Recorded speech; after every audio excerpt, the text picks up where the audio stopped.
পর্দানিশীন মা বোন ভালো করে বুঝে নাও, এ মা তুমিও যদি হিম্মত করে নাও তাহলে তোমার সন্তানটাকেও তুমি দিনের রাহে আনতে পারবা। যদি হিম্মত করে নাও রে বোন, সন্তানটাকে তুমিও দিনের রাহে আনতে পারবা, দ্বীনি তালিমের মাধ্যমে বড় করতে পারবা, দ্বীনি তরবিয়াতের মাধ্যমে বড় করতে পারবা। মসজিদে সকালবেলা পাঠায় দাও, দেখবা ওখান থেকে কোরআন শিখবে, নামাজের হুকুম আহকাম শিখবে, নামাজ ভঙ্গের কারণ শিখবে, ইমান ভঙ্গের কারণ শিখবে। ওখান থেকে ইমানের বেসিক্যালি মৌলিক যেই দিকগুলো আছে সবগুলো শিখবে। হে মুমিন, বলতেছিলাম ইল্লাল্লাযীনা আমানু, ওই লোকগুলো ক্ষতিগ্রস্ত হবে না যাদের ভিতরে 1 নম্বর গুণ ঈমানের গুণ থাকবে। ঈমানের গুণ থাকবে, ঈমানের গুণ 2 নম্বর হলো এই ঈমানকে অ্যাক্টিভিটিস রাখার জন্য ইল্লাল্লাযীনা আমানু ওয়া আমিলুস সালিহাত। ঈমান আনার লগে লগে আল্লাহর যত বিধান আছে প্রতিটা বিধান আল্লাহর নবীর আদর্শের উপরে বাস্তবায়ন করবে কি করবে না, এটাকে বলা হয় নেকামল। এই নেকামলের মাধ্যমে জিন্দেগিকে অ্যাক্টিভিটিস করে রাখবে। যেই জিন্দেগিতে নেকামল নাই ওই জিন্দেগি শূন্য হয়ে যায়। যেই জিন্দেগিতে নেকামল নাই ওই জিন্দেগি একেবারে বিরান ভূমির মতন হয়ে যায়। এরপরে দেখবেন যে জিন্দেগিতে নেকামল নাই, উলামা ইকরামের কথা শুনলো প্রথম অংশে মজা লাগে না। উলামা ইকরাম এত করে বুঝায় তারপরও মজা লাগতে চায় না। কারণ কি, জিন্দেগির অ্যাক্টিভিটিস বন্ধ হয়ে গেছে, আমলের অ্যাক্টিভিটিস বন্ধ হয়ে গেছে। ওয়া আমিলুস সালিহাত, নেক আমল করার গুণ বন্ধ হয়ে গেছে, 5 ওয়াক্ত নামাজের গুণ বন্ধ হয়ে গেছে, সৎ কাজের আদেশের গুণ বন্ধ হয়ে গেছে গা। সন্তানকে ভালো হুকুম করবে বন্ধ হয়ে গেছে, স্ত্রীকে পর্দায় রাখবে এটাও বন্ধ হয়ে গেছে। এরকমের সন্তানগুলোকে কোরআনের তালিম দিবে বন্ধ হয়ে গেছে। এক পর্যায়ে এখন আর নেক আমল মজা লাগে না। এমন হয় কি হয় না? হয় কি হয় না? ইল্লাল্লাযীনা আমানু ওয়া আমিলুস সালিহাত। সাহাবা ইকরামের ভিতরে নেক আমলের এমন প্রতিযোগিতা ছিল, কারণ তারা একে অপরকে আগে বাড়তে পারে এই প্রতিযোগিতা ছিল। কারণ তারা আল্লাহর কালামের আয়াতকে এমন ভাবে তারা বিশ্বাস করছে। আল্লাহ পাক বলেন, ওয়া তাআওয়ানু আলাল বিররি ওয়াত তাকওয়া ওয়া লা তাআওয়ানু আলাল ইসমি ওয়াল উদওয়ান। আল্লাহু আকবার। আল্লাহ তাআলা বলেন, তোমরা ভালো কাজের ব্যাপারে একে অপরে আগে বাড়ো। আমা তুকাদ্দিমু লিআনফুসিকুম মিন খায়রিন তাজিদুহু ইনদাল্লাহ। বান্দা যত বেশি নেক আমল আগে বাড়াইবা, আল্লাহ বলেন ইনদাল্লাহ, সব আল্লাহর কাছে আমরা বাজেট পেয়ে যাব। সুবহানাল্লাহ বলেন। এখান থেকে আমি নেক আমল আগে পাঠাবো, সব আমি মালিকের কাছে পাবো কি পাবো না? চিৎকার করে বলেন, পাবো কি পাবো না? সব আমার মালিকের কাছে জমা হয়, মালিকের কাছে জমা হবে। দুনিয়ার জমিনে যত নেক আমল করি মনে হয় বাকি, কিন্তু আসলে এটা বাকি না, এটাই নগদ। ঠিক কি ঠিক না? এই তুমি যে দুনিয়ার ভিতরে নগদের কারণে হালাল মানো না, হারামও মানো না, কোনটা হারাম কোনটা হালাল কেমন যেন বুঝেই না। পকেটে টাকা ঢুকাইলেই বাসে, অন্যের আল ঠেলা দিলেই মনে করে কি আমি মনে হয় অনেক কিছু হয়ে গেলাম। আল্লাহ ডাক দিয়ে কয়, কিছুই হইতে পারো নাই, কিছুই হইতে পারো নাই, পারো নাই। ইন্না আরদি ওয়াসিআতুন ফাইয়া ফা'বুদুন।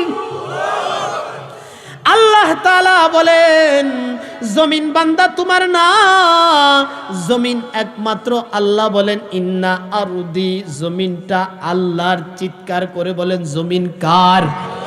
আরো জোরে বলেন জমিন কার? এই জমিন তো আল্লাহর। তাহলে আমার বলতে কোনো জিনিস নাই, আসেনি? নাই নাই নাই। আল্লাহ বলে আমার বলতে কোনো জিনিস নাই। সব হলেন একমাত্র আল্লাহর, সব হলো একমাত্র আল্লাহর। আল্লাহ বলেন ইন্না আরদি ওয়াসিআতুন ফাইয়া ফা'বুদুন, বান্দারে জমিন আমি আল্লাহ বানাইলাম একমাত্র আমি আল্লাহর ইবাদতের জন্য, ঠিক কিনা বলেন? আল্লাহ ডাক দিয়ে বলেন জমিনটা আমি আল্লাহ ইবাদতের জন্য বানাইলাম, একমাত্র ইবাদত, একমাত্র ইবাদত। আমি এখন মরে যাব, মনে করেন মারা যাওয়ার পরে আমি যেই জমিনের মালিকানা করলাম, দাবি করছি, বলেন ওই মালিকানায় কি আমি আর ঘুমাইতে পারবো নি? বলেন জোরে বলেন, পারবো নি? না না না, ওই যে অমুক এলাকার হাজী সাহেব কবরস্থানের জন্য এক কানি জমিন এরকমের ওয়াকফ করে দিছে, আমার মরণ হয়ে গেল, আমার জমিনে আমি শুইতে পারছি নি, অমুক মুরব্বী বাবার কবরে গিয়া আমার শোয়া লাগছে, নিজের জমিন দাবি করলাম, শুইতে পারি নাই। আল্লাহ বলে বান্দা নিজের বলতে কিছুই নাই, একটু ভাবলেই তো হয়, ঠিক কি ঠিক না বলেন? একটু ভাবলেই তো হয়। মানুষ এইটার জন্য কত পাগল, কত পাগল। বাজারের ভিতরে কত সিন্ডিকেটের পাগল আছে না নাই? রাস্তার ভিতরে কত সিন্ডিকেটের পাগল, কিন্তু একটাবারও চিন্তা করে না যে আমি মরে গেলে জমিন কিন্তু আমাকে একটা সময় গোছাই নিবি। জমিন ডাক দিয়ে কবে, এই বান্দা তুই কার উপরে থেকে থেকে এত মাতবাড়ি করছো? বলবে নি? জমিন ডাক দিয়ে বলবে কার উপরে থাকলি আর মাতবাড়ি করলি? আয় আয় আয় আয়, এই তোকে আমি জমিনের ভিতরে একটা সময় এমন ভাবে নিব, আমার আল্লাহ আমাকে একটা সময় এমন শক্তি দিবে, যেই শক্তি দিয়ে আমি তোর ডান পাজরের হাড্ডিগুলো বাম পাজরের ভিতরে ঢুকাই দিব।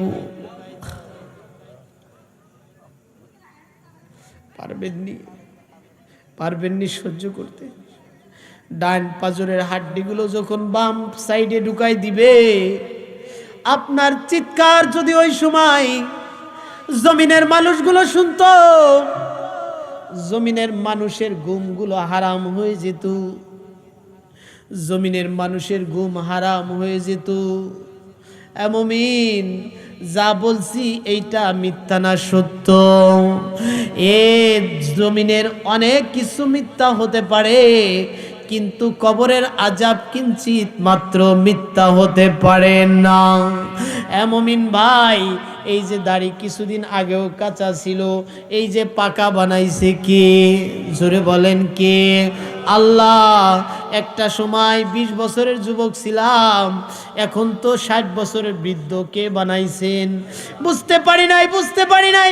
এ লা ইলাহা ইল্লাল্লাহর মর্ম এখনো বুঝতে পারি নাই। সন্তানকে বাবা ডাক দিয়ে বলে, সন্তান খাবার খা, আন্নাই স্বাস্থ্য ঠিক থাকবে না। সন্তানের একিন খাবারের বাবার একিন খাবারের ভিতরে ঢুকছে, অথচ এই খাবার কি সন্তানের স্বাস্থ্যকে ভালো রাখতে পারেনি? না না না, ভালো রাখার মালিক একমাত্র কে? জোরে বলেন। কেউ খাবার খায় অসুস্থতা বাড়ে, আবার কেউ খাবার খায় তার অসুস্থতা কমে যায়, কারণ খাবারের ভিতরে শক্তি নাই।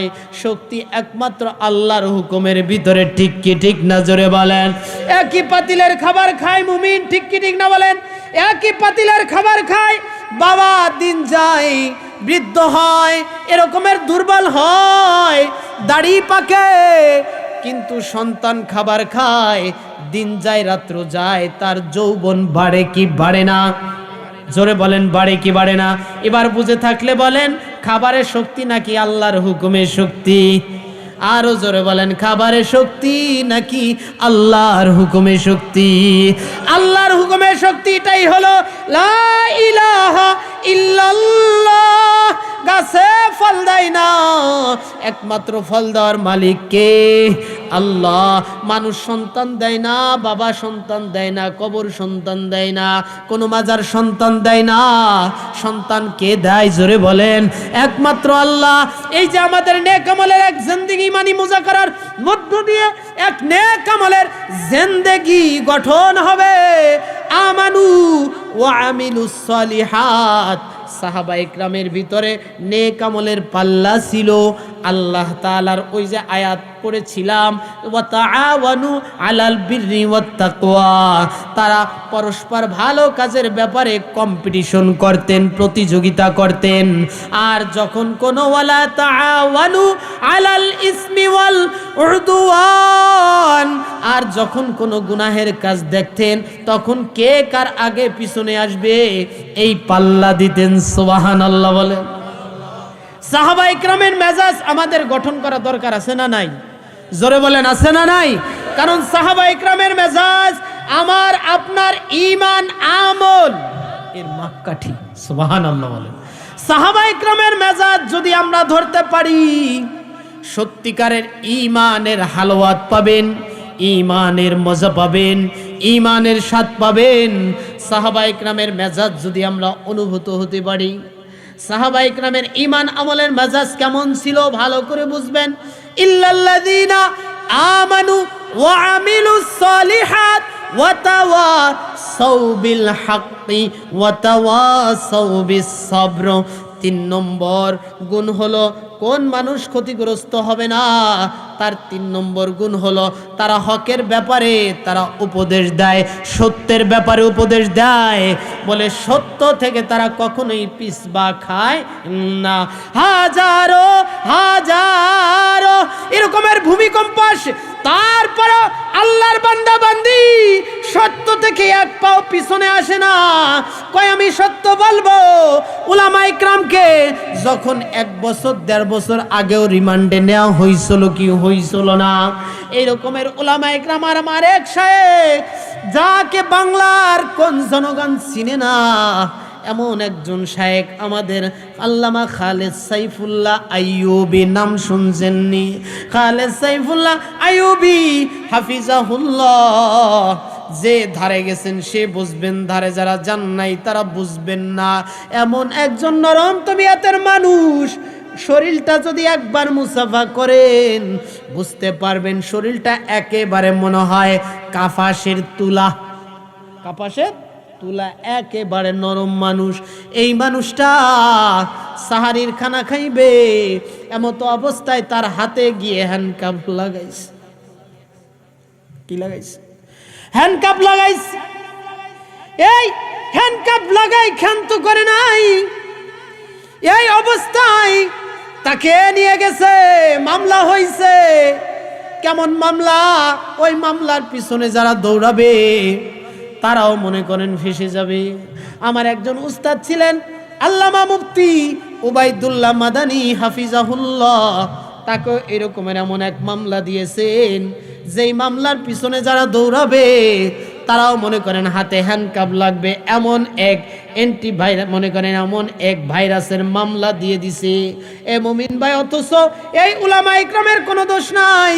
তাদেরকে জেলখানায় নিয়ে নিয়ে নিয়ে নিয়ে মিথ্যা স্বীকারোক্তি বের করার চেষ্টা করছে। বারংবার বলছে, আমার উস্তাদের জবান থেকে আমি বারংবার কথা শুনেছি, বারংবার জিএমপি বানানোর জন্য, এরকমের মৌলবাদী বানানোর জন্য, জঙ্গি বানানোর জন্য, মিথ্যা কথা বের করার জন্য তাদের এরকমের টর্চারি করা হয়েছে। তারপরও তারা বলছে না না না, জীবন চলে যাবে, তারপরও জবান থেকে আমরা মিথ্যা কথা বলতে পারবো না। ফ্যাসিস্টের বিদায় হয় নাই। আমি তো আবার গোপালগঞ্জের মানুষ। কোথায়? আমি আসার পরে তো প্রশ্ন হয়ে গেছে, হুজুর গোপালগঞ্জ সারা লাগাইতে পারেন না? অনেক জায়গায় প্রশ্ন হয়, গোপালগঞ্জ ভালো লোক অত আছে 2-4 জন।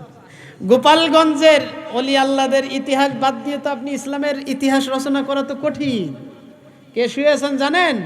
আল্লামা শামসুল হক ফরিদপুরি রহিমাহুল্লাহ, যার কওমের ইতিহাস লিখতে গেলে প্রথম যেই কালিটা বের হবে, সর্বপ্রথম কালিটাই আসবে শামসুল হক ফরিদপুরি রহমাতুল্লাহ আলাইহের লিখিত কালি। ঠিক কি ঠিক না বলে? সেই ব্যক্তিত্ব তো গোপালগঞ্জ শুয়ে আছেন। দাওয়াত ও তাবলীগের যদি মেহনত নিয়ে, যদি ইতিহাস নিয়ে যদি আলোচনা করতে হয়, সেই গোপালগঞ্জের ওই সন্তানের অবদান ছাড়া আপনি লিখতে পারবেন না। যে অপরাধ করছে সে তো অপরাধী, সে তো গোপালগঞ্জ ঠাই নাই, নিছে কোথায়? জোরে বলেন, কোথায় নিছে? আরে একটাবার তো নিজের বাড়ির কথা মনে পড়ে, অন্তত পক্ষে সেই বাড়িতে গেলেও তো অন্তত পক্ষে 1 সপ্তাহ লেট করতে পারতো বা 2 দিন লেট করতে পারতো। পারতো কি পারতো না? পারতো কি পারতো না বলেন? কিন্তু সে জায়গার কথাও মনে পড়ে নাই। আরে কেনই বা মনে পড়বে? পাপী ভালো করে জানে যে আমার পিছনে কত পাপ আছে। আমাকে যদি ধরে কুকুরের মতন টান্নে সিল্লে বাল্লে খেয়ে ফেলাইবে গা। কথা কি বুঝতেছেন ভাইরা আমার? উলামা ইকরামের অভিশাপ, এ পর্যন্ত কোন যুগ কোন জালেম শাসক এসে এ জমিনে শান্তিতে থাকতে পারে নাই। আর তোমরা তো 1-2 দিনের ফ্যাসিস্ট, তোমরা তো থাকতে পারবেই না। আল্লাহ এই নিদর্শন আমাদের সামনে দেখাইছে কি দেখান নাই? জোরে বলেন, দেখাইছে কি দেখান নাই? আল্লাহ দেখাইছে, একবারে চোখে চোখে দেখাইছে। কি বুঝতেছেন ভাইরা আমার? এটা যেমন তেমন কোনো বিষয় না। উলামা ইকরাম নির্দোষ, উলামা ইকরাম নির্দোষ উলামা ইকরাম, কোন রকমের কোনো অন্যায় নাই, ত্রুটি নাই, বিচ্যুতি নাই। শুধুমাত্র হকের আওয়াজ তারা কেন দিচ্ছে, কেন ইসলামের গণ্ডির ভিতরে দলে দলে মানুষগুলো আসা শুরু করছে, এটাই ছিল তাদের সবচাইতে বড় অন্যায়। ঠিক কি ঠিক না বলে? এই অন্যায়ের খাতিরে তাদের কাছে এটা অন্যায় মনে হয়েছে। কিন্তু উলামা ইকরামের রক্ত যতদিন আছে ততদিন পর্যন্ত ওয়ামিলুস সালিহাত ওয়া তাওয়াসাউ বিল হাক্কি ওয়া তাওয়াসাউ বিস সাবর, উলামা ইকরামের হালাল রক্ত যতদিন আছে ততদিন পর্যন্ত উলামা ইকরাম হকের কথা বলেই যাবে। হাজারো বার হ্যান্ডকাপ লাগুক না কেন, হাজারো বার আমাকে সেই আপনার গোয়েন্দা বাহিনী দিয়ে আমাকে বিভিন্ন ভাবে যাচাই বাছাই করেন না কেন, উলামা ইকরামের হক কথা জমিনে চলবে কি চলবে না? উলামা ইকরাম ছাড়া আর কারা বলবে এই জমিনে? উলামা ইকরাম ছাড়া আর হক কথাগুলো কে বলবে বলেন? কোন রাজনীতিবিদ বলবেনি, স্কুল কলেজের স্যাররা বলবেনি, তারা তো তাদের অ্যাঙ্গেলে কথা বলবে। আর উলামা ইকরাম আপনার জীবনটাকে সুন্দর করে কবরে কিভাবে নেওয়া যায় সেই দিকে রচনা করে করে আপনাকে সুন্দর একটা মেসেজ দিবে। কারণ উলামা ইকরামের ভিতর নবীর রক্ত। উলামা ইকরাম হলো ওয়ারাসাতুল আম্বিয়া। ঠিক কি ঠিক না বলেন? ওয়ারাসাতুল আম্বিয়ার ভূমিকা তারা পালন করছে। সেই উলামা ইকরামকে বাদ দিয়ে মাইনাস করে বাংলার জমিনে কেউ এই সংসদ চালাইতে পারবে না। ঠিক আসতে কইলেন কে? উলামা ইকরামকে মাইনাস করে দেশ চলবে? জোরে বলেন, চলবে? সম্ভব না। এই ইতিহাস এখান থেকে আমাদের শিক্ষা নেওয়া দরকার। ও আচ্ছা, মাশাআল্লাহ। তাহলে ওয়াতাওয়াসাউ বিল হাক্কি, ভাবছিলাম এক একটা আয়াতের সাথে এক একটা সাহাবা ইকরামের উদাহরণ টানবো, কিন্তু সময় শেষ। হকের ব্যাপারে তারা কি অবিচল? হকের ব্যাপারে তারা পারস্পরিকভাবে উপদেশ দেয়। তাহলে ঈমান আনলাম, 5 ওয়াক্ত নামাজ পড়লাম, সাথে সাথে আমাদের সৎ কাজের আদেশ দেওয়া লাগবে কি লাগবে না? জোরে বলেন। খালি নামাজ পড়লাম, মাথা নিচু দিয়ে গেলাম, বাড়িতে গিয়ে আর তাসবিহ টাপলাম, বা ঘরের পাশেই মনে করেন গুনাহের কাজ হয়, কোনোদিন একটু মশওয়ারা করলাম না। তাদেরকে একটু ভালো উপদেশ দেওয়া দরকার। বাবা হজ করে আসছে আর ওড়না মাথায় দিয়ে বাড়ি যায়, মসজিদে আসে, ডাইনেও তাকায় না, বামেও তাকায় না। বলেন যদি এইটা হয় তাহলে এই আয়াতের আমল হবেনি? হবে না। আয়াতের আমল যদি করতে হয় নামাজ পড়া লাগবে, সাথে সাথে নেক আমল করা লাগবে, আর সৎ কাজের আদেশ দেওয়া লাগবে কি লাগবে না? আর সৎ কাজের আদেশ দিতে গেলে মুসিবত আসবে কি আসবে না? জোরে বলেন, জোরে বলেন, আসবে কি আসবে না? এই মুসিবত আসবে। সৎ কাজের আদেশ দিতে গেলে মুসিবত আসবে, এটা কে ভালো করে জানেন? জোরে বলেন, কে জানেন? সৎ কাজের আদেশ দিতে গেলে মুসিবত আসবে। এই মুসিবত একটাই, আমাদের গুণ হাসিল করা লাগবে। ওয়াতাওয়াসাউ বিল হাক্কি ওয়াতাওয়াসাউ বিস সাবর, তারা সবরের ব্যাপারেও অটল, সবরের ব্যাপারেও পরস্পরে কি দেয়? উপদেশ দেয়। সবর করার ব্যাপারে উপদেশ দেয়। কারণ হকের যখন দাওয়াত দিব তখন সব জায়গায় মিষ্টতাই নিয়ে নিবে এমন না, বরং কিছু জায়গার থেকে প্রতিবাদ আসবে কি আসবে না বলেন? এমন জায়গায় আপনি হকের দাওয়াত দিছেন যেই জায়গা থেকে লগে লগে আপনার দেখবেন আপনার উপরে একটু ঝড় আসবে, আসবে কি আসবে না? ঝড় আসবে কি আসবে না? এই ঝড় আসলে কি আপনার হেলে যাওয়া যাবে না? এই ঝড় আসলে কি হেলে যাওয়া যাবে? বলেন বলেন। না না না, ঝড় আসবে, ঝড়ের জায়গায় আমার একেবারে অটল হয়ে দাঁড়ায় থাকা লাগবে। তখনই আমি বুঝতে পারবো যদি আমি দাঁড়াইতে পারি তাহলে আমি ইমানদার, আমি 4 গুণওয়ালা মানুষ। আর ধৈর্যের উপরে যদি আমার জীবনটাকে যদি আমি গঠন করতে পারি, আল্লাহ পাক বলেন ইন্নামা ইউওয়াফাস সাবিরুনা আজরাহুম বিগাইরি হিসাব। আল্লাহ বলেন যারা সবর হবে, যারা সবের হবে, যারা ধৈর্যশীল হবে, আল্লাহ পাক তাদের জন্য বিনা হিসাবে জান্নাত দান করবেন। সুবহানাল্লাহ। আল্লাহ তাআলা আমাদের সকলকে